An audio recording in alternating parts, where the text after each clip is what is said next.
Bonjour tout le monde, ici Carlos.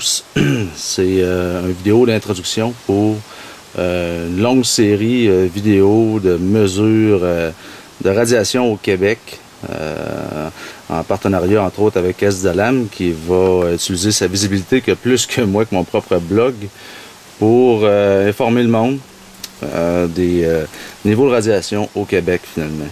Donc je vais prendre des mesures de façon assez régulière. J'aimerais saluer en passant justement à SDLAM pour son travail.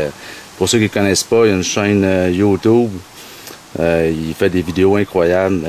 Son travail est tout à fait honorable à mes yeux.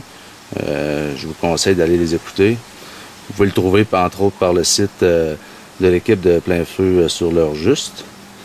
Et je salue au passage aussi Isabelle de Conscience du Peuple qui fait un travail depuis des années à accumuler des données sur l'actualité, tout ce qui se passe, etc.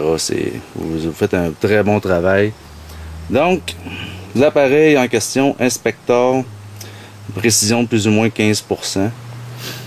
Donc, on va regarder entre autres l'eau de pluie. Pour commencer, j'ai une belle façon de le savoir, moi. J'ai un système très sophistiqué de récolte d'eau de pluie. Comme vous allez voir.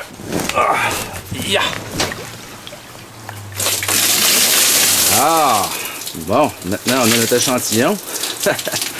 Dans le prochain vidéo, je vais faire un test sur un compte sur les CPM sur 10 minutes. C'est beaucoup plus précis qu'en temps réel. Donc je ne filmerai pas les 10 minutes au complet.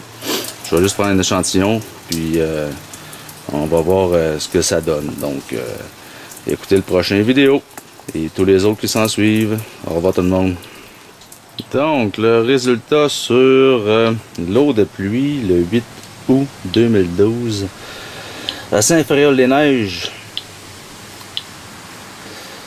J'ai fait un compte, c'est-à-dire j'ai fait un test sur 10 minutes en CPM. Il va falloir diviser le résultat par 10. J'ai mis de l'eau de pluie dans un récipient sous le compteur. Normalement, sur mon terrain, la radioactivité naturelle ne dépasse jamais 50. C'est toujours entre 30 et 46, 48, autour de ça.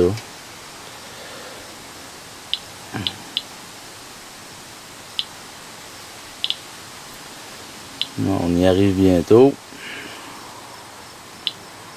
On va se ramasser avec un résultat de un peu plus de 50 CPM. Rien d'alarmant. Pour ceux qui ne le savent pas, il ne faut juste pas dépasser 100, qui est la norme.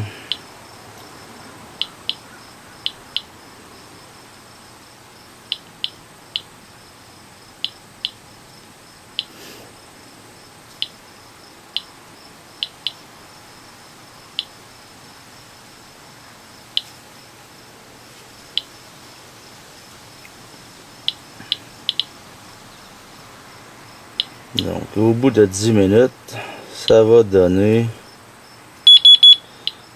54,5 CPM. Un peu plus élevé que la radioactivité naturelle du terrain, l'eau de pluie. Fait que ben, c'est ça. On va continuer à faire des tests sporadiquement. Moi je sais que je vais toujours avertir les autres, je vais publier.